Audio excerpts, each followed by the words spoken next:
So how do you drive quickly yet safely? Well, firstly, never drive faster than you feel you can handle and listen to your judgment. Keep that in mind throughout this video and whenever you're behind the wheel. I'm now on a 60 mile per hour road and I'm doing around about 30 miles an hour. I'm not speeding up when it's safe to do so, I'm just doing about the same speed everywhere. If this was my pupil driving, I would know that they're not yet ready to pass the driving test, because although you need to be safe and legal to pass the driving test, you also need to make enough progress. And that's why it's important that I teach my pupils when it's safe to go faster and when they need to slow down. And that's why I'm making this video.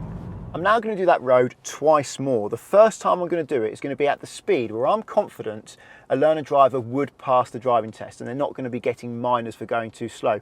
Now this is subjective. Examiners are not exactly the same here. Some will mark it at a different speed to others, but they are in the same ballpark. I'm going to do the minimum speed where I'm confident that the learner driver won't be getting a minor mark for going too slow. Then I'm going to do it at my speed, which would be a lot faster, but then I have a lot more experience than a learner driver. I'm in a 30 at the moment, just very slow now because I can't see around this building that's sticking into the road. Now I'm speeding up. I see the national speed limit sign, so I'm a learner driver and we're on a 60 stretch of road now. So we're accelerating. I know the speed limit's high here. I'm getting to about this speed and I'm feeling like I don't really feel confident going faster than this. The road's a little bit bumpy. But at this speed, I think most examiners on a road like this, being this wide and the road surface being as it is a little bit bumpy in places, the vast majority of examiners aren't going to be marking down a minor here. I'm not quite fast enough that I needed to slow down for that slight bend. And that's usually a sign. If you're not having to slow down for things, then you're probably not going fast enough. But they were slight bends. And approaching this bend now, you probably need to slow down a little bit. So slowing down in a straight line, down a couple of gears there. And I think if my pupil did this speed, they wouldn't be getting marked down. This is really the minimum though. The absolute minimum for this road. And you shouldn't really be looking at the numbers because it's going to vary from road to road, how wide it is, how straight the straights are, the road surface, the conditions. It is a feeling, and the feeling that you're aiming for is that you're trying to make use of those straights. You're not just doing the same speed everywhere. When it's straighter, you're speeding up, and when bends appear, then you're slowing down. So I'm on the 30, approaching the national speed limit, and now I'm on a 60, so I'm speeding up. The straight is very long. Earlier I said how straight the straights are, but I actually meant how long the straights are. And I'm actually getting quite close to the speed limit. So I'm not allowed to go any faster. I'm looking at the space next to the truck, not the truck itself. And I'm reducing my speed towards this bend because I can't see very far around the bend. Now I've got my distance again, I can see far, I can speed up. The learner didn't need to slow down for that bend because they're at the bend speed on the straight. I actually got down to probably a similar speed to them on that bend, but I was going faster on the straights like I am now. Now I'm braking for the bend, and I'm probably again taking this bend at a similar speed to the learner, but it's just that I'm making more progress where it's safe to do so, more progress on the straights where I can see it safe, and I'm making sure I slow down or get the bulk of my slowing down when I'm not steering, so that I don't put too much pressure on one tyre, but more on that one later. Once my pupils are making the most out of the straight and the speed limits, the next common problem is slowing down. They tend not to slow down enough, if at all, for hazards and bends. And that's why it's important they're learning this with their instructor for the first time and not on their own, because I can help them know where they need to brake, where they want to avoid braking because it may unsettle the car, so maybe brake before that point, and where it's safe to accelerate again. So driving quickly and safely is mostly about slowing down. Anyone can put their foot down and go fast, but to be safe, you need to know where you need to be slow and what's the best way to slow down. And the most important thing is braking in a straight line. So I braked there in a straight line, did my gear in a straight line before the bend, and then used the gas. I'm now slowing down because the road surface is more wet, but I'm doing that in a straight line before the bend, not on the bend. I'm slowing down now because there's a pedestrian on the other side of the road. Now, they're on the other side of the road. Why do I need to be slow here? Well, what if someone comes really quick the other way? I want to be ready for that. If the oncoming vehicle is not ready for the pedestrian, at least I'm ready for that oncoming vehicle when they find out they don't have time to stop in time for the pedestrian. Me slowing down for that pedestrian means that if there's an oncoming vehicle going too quickly to stop in time for the pedestrian, well, if I have time to stop before the pedestrian, then the oncoming vehicle can go round the pedestrian and around me. If I was going quick as well, then, well, there may be no way out of that situation. It doesn't matter whose fault it is. What matters is that you are prepared for what may happen. I'm going to use this little model Fiat 500 to demonstrate why it's important to brake when you're in a straight line. Ignore the fact that the tracking is out on this car at the moment. It needs some adjustment. So when you're braking, the weight of the car goes to the front, and therefore the front two tyres are doing more of the work. When you're cornering, the weight of the car goes to the side. Which side? Well, that depends which way you're cornering. If you're going right, the weight of the car is going to go to the left, and therefore the left two tyres are going to be doing more of the work. But if you're braking and cornering, now the weight is going to one corner of the car, and therefore one of the tyres is doing more of the work than the other three tyres. This significantly reduces the speed at which you will lose control of the car. You are much more likely to oversteer, which is when the car goes into a spin, and also you're much more likely to understeer, which is when you turn the wheel but the car carries on in a straight line. So when you're driving, you want to balance the car. You want all four tyres to be working as equally as possible. And this car is front-engined front-wheel drive, meaning there's more weight over the front than the rear. In fact, about 60% of the mass of this car is over the front tyres, and therefore when I'm accelerating, this car is actually at its most balanced. But that doesn't mean you should accelerate hard out of corners, because if you accelerate too hard, then you can induce understeer. So this road has a 60 mile per hour speed limit, and I'm going to demonstrate when I accelerate and when I brake. I'm accelerating now because it's straight, got a warning sign saying there's a double bend coming. I'm covering the brake now and starting to use the brake to slow down before the bend. Now I'm coming off the brake and using the gas to maintain my speed, and I'll gradually increase the speed as the road straightens up. Now I can accelerate quite a bit harder, but now I'm braking before the bend, down a gear before the bend and clutch done before the bend, using the gas to maintain my speed, accelerating between the bends, braking before the next bend, no need to change gear there, using the gas to maintain my speed again, and now accelerating onto this straight. A slight right bend here, but that's not going to make much of a difference to me, but this right bend will, so I'm braking before this right bend, using my gas to maintain the speed, and then accelerating as I exit the bend. That's what you're doing. You're braking before the bends, maintaining your speed through the bend, and then accelerating on the straight and trying to get as much out of the straight as you can, and try and do the gear shifts before you need to turn the wheel as well. So a little bit of brake here, now maintaining the speed, so it's a right bend, then a left bend, now a nice straight, and this is where I can put my foot down and get the car up to speed. Up a gear, up another gear. Now I'm getting near the speed limit. I've got to be aware of that, so now I'm actually paying attention to the limit. Before I wasn't, I was just looking at the road. I'll pay attention to the limit when I get near it, because that's when it actually matters, to prevent myself from going over it unintentionally. Now I was braking a little bit on this bend, but I am braking gently. I'm not saying you can't brake on bends. Definitely you need to brake on bends. I'm on a slight bend here braking, but you don't want to slow your car down dramatically on a tight bend. Get the bulk of your slowing down done before you enter the bend. You also need to adjust your speed based on how much you can see.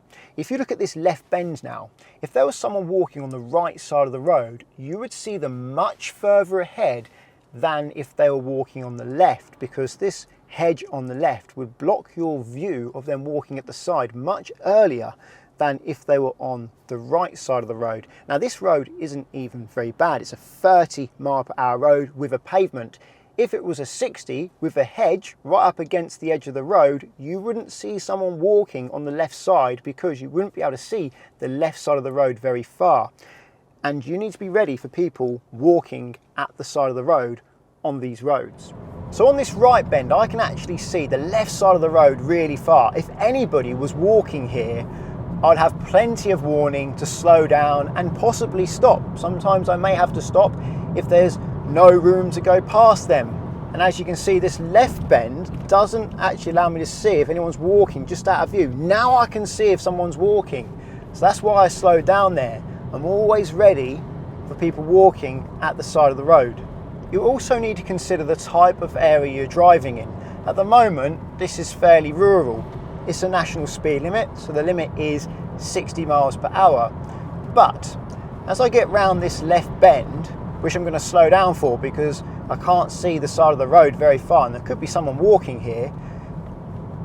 When I get round this bend, there's quite a few houses here and some driveways, so I'll tend to go a bit slower through here than I will where there's no houses, because people live here, people are going to be pulling out of the driveways, and it's more likely that someone's going to be walking at the side of the road. And now it's back to no houses. I can pick my speed up again. Here's an example of a left-hand bend where I do have a good view. I can see over the grass, and actually now I can see right the way to the next left bend. So there I can actually go quite a bit faster because I can see it's safe to do so. I went 2 miles an hour over the speed limit there, but bear in mind the speedo isn't perfectly accurate. In this car I've got to do closer to 64 for it to be actually real 60 miles an hour. Oh, and we've got some ducks, the sign here. And this speed limit, the speed limit on this road is 60, but I might not do 60 because if I go around this bend and there's people bird watching, as they quite often are here.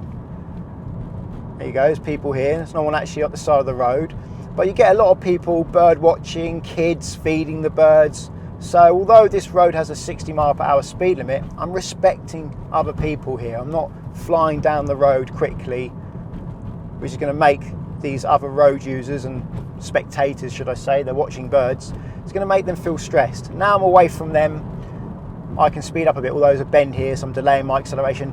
Now I can see, now I can get going, there's no one around. So accelerating on the straight and then slowing down before the bend again. I'm on a nice long straight here, able to get close to the 60 mph speed limit, but then I can't see over the crest of this little hill here and to the left, so I'm slowing down. I can't see if someone's walking at the side very far. My view's improving a little bit, but not by much because now it's bending to the right, and I'm making sure I'm able to stop within the distance I can see to be clear. And on a bend it's going to take you a bit longer to stop, so bear that in mind when you're deciding how fast to go.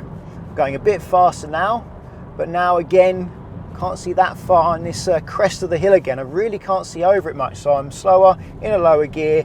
Now I can see again, then I'm speeding up. So hills restrict your view as well as bends. Here's another brow of a hill where I can't see, so I'm slowing down, and now I can see, I can carry on. A nasty hole there, so I'll get that underneath the car. It's important that I can always stop within the distance I can see to be clear. And if you're on a single track road, you need to be able to stop earlier than that because cars are going to be coming head on to you, so you need to allow them time to stop as well as yourself.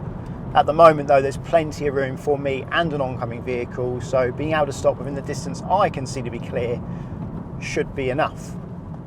Also consider the road surface. The road here is starting to look a little bit dirty. I'm not sure if that's coming across on camera, but that's a clue that it may become even more dirty, which it is. So the speed limit here is 60, but there's a bend and there is dirt. So I'm not going to go very fast over this dirt because the tyre grips the road. If there's a layer of dirt between the tyre and the road, well, that's going to make things more slippery.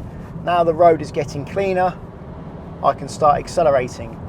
Also consider how bumpy the road is when you're driving. At the moment it feels fairly smooth, so things are fairly stable. But if it starts to get bumpy like it is now, I'll probably reduce the speed a bit, because when you're on a bumpy road, the amount of grip you have is varying, because as you go down into the road and get heavier, you're going to have more grip. But then as the car goes lighter, as you go over the bump, then you're going to have less grip. So your grip's going to be varying all the time, which is going to make it hard to predict. Like, it's bumpy here, so I'm slowing down, I can see that bump. There you go, now I'm over it, I'll speed up.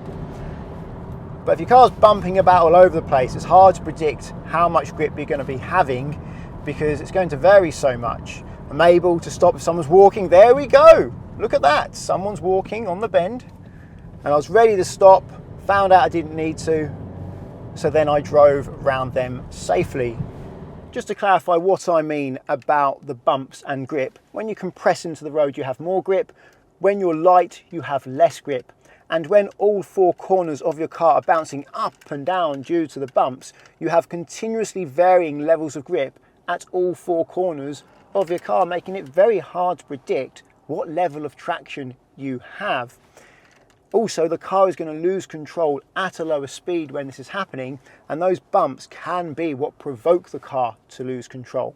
This is where firm, sporty suspension doesn't make your car handle better. It may do on a smooth surface, but out there on that road, it doesn't. Of course, also take into account the weather. When it's wet, you have less grip, therefore the car is going to skid much more early than if it's dry, and it's going to take you longer to slow down. Best thing to do is assume, as you can see it's actually wet here, this is actually the worst conditions where it's mostly dry and then you get wet patches. There you've got to be ready for wetness just around the corner. You've got to be quite careful in these conditions. But what I was saying is in the wet, assume you have about half the grip of what you have in the dry. It's not necessarily the case, but it's a safe assumption. And when it's icy, assume you have nearly no traction at all. That's really going to come down to the sort of ice you're on and the tyres you have. All season tyres or winter tyres make a big difference when it's icy. How you accelerate can also make you lose control of the car. If you press the gas pedal all the way down suddenly, well, that can make the car want to rotate, or it may cause understeer, which is when you turn the steering wheel, but the car carries on in a straight line. If the car is rear-wheel drive, it's more likely that it will want to rotate, and if the car is front-wheel drive, it's more likely that understeer will be the problem. But in a front-wheel drive car, even if you're on in a straight line, and pin the throttle suddenly, well, that can induce torque steer, which is when the steering wheel pulls you to the left or right and you have to fight it to try and stay in a straight line. The best way to solve these problems is to avoid accelerating much on bends. If you're going to accelerate on a bend, try to accelerate gently. And if you want to accelerate quickly on a straight, press the gas pedal gradually instead of all the way suddenly. Where you look is super important to knowing how fast you can go. You want to look at where the road vanishes out of view. And then you want to chase that vanishing point but never catch it. As that vanishing point gets further ahead, then you can go faster, but as you catch up with it, you need to slow down. You always want to be slow enough that you can stop before you get to your current vanishing point. But a word of warning for new drivers and learners. When new drivers try to focus on the vanishing point, and that vanishing point happens to be to the left or the right, meaning their line of sight cuts across a field or cuts across the other side of the road, well, new drivers tend to want to steer across the field or across the other side of the road. Usually it doesn't actually happen. They steer too early, get near the ditch and then correct themselves, or go on the wrong side of the road a little bit, then correct themselves. But they want to steer early. And that's because new drivers don't have as much skill. They don't have enough skill to focus on a vanishing point whilst maintaining a good position within their half of the road. So they have to spend more time focusing on their half of the road to maintain a good position. And this is one of the many reasons why learner drivers are not expected to get to the standard or the skill level of a seasoned driver before they pass the driving test, because that would be unreasonable. That wouldn't take tens of hours of practice. That would take hundreds or maybe even thousands of hours of practice to get to the skill level of an experienced seasoned driver. And that's why at the beginning of this video, I showed you the speed or the minimum speed a learner would have to get to before they are likely to not get a minor on their driving test. And then I showed you how fast I drove on that same bit of road. It's very different. That's because we have a very different level of skill. But that doesn't mean learner drivers shouldn't be aware of the vanishing point or using it. Yes, they should be using the vanishing point to help them judge their speed, but they're not going to be focusing on it as much. They're going to be focusing mostly on their position, because new drivers find it difficult to maintain a good position on these narrow country roads. And for a beginner on these roads, someone who's just starting out on country roads, it's probably better not to focus on the vanishing point, but instead to focus on the next bend. That's a good start. Look at the bend, accelerate towards the bend, brake before the bend, and then go round the bend. And as their skill improves and they get more confident, then they can start looking a bit further around the bend towards the vanishing point, but only if they can do so whilst maintaining a good position. But whether or not you're a learner, a new driver, or an experienced driver, it's best to put safety first and then speed second. If you found the video helpful, please give it a thumbs up. And if you're looking for car insurance, check out the links to Collingwood and Confused in the description. If you're learning to drive and want to insure yourself on somebody else's car, then Collingwood are there for you, because you can do so without affecting the owner's policy. And that takes away a big stress from the owner of that car that you're using to practice your driving in. Via the link at the moment, there's up to 35% off and a £20 gift card. If you want to insure your own car, I recommend checking out the link to confused.com, because you fill out one quote form and get loads of quotes back from many insurers to compare who's cheapest. And you can change your car on that quote as many times as you like without having to do the whole quote again. So it's a quick and easy way to compare how much it costs to insure different cars. Using the links doesn't cost you anything, but it does support the channel, so thank you very much. Subscribe to get my future videos, and until the next one, cheerio.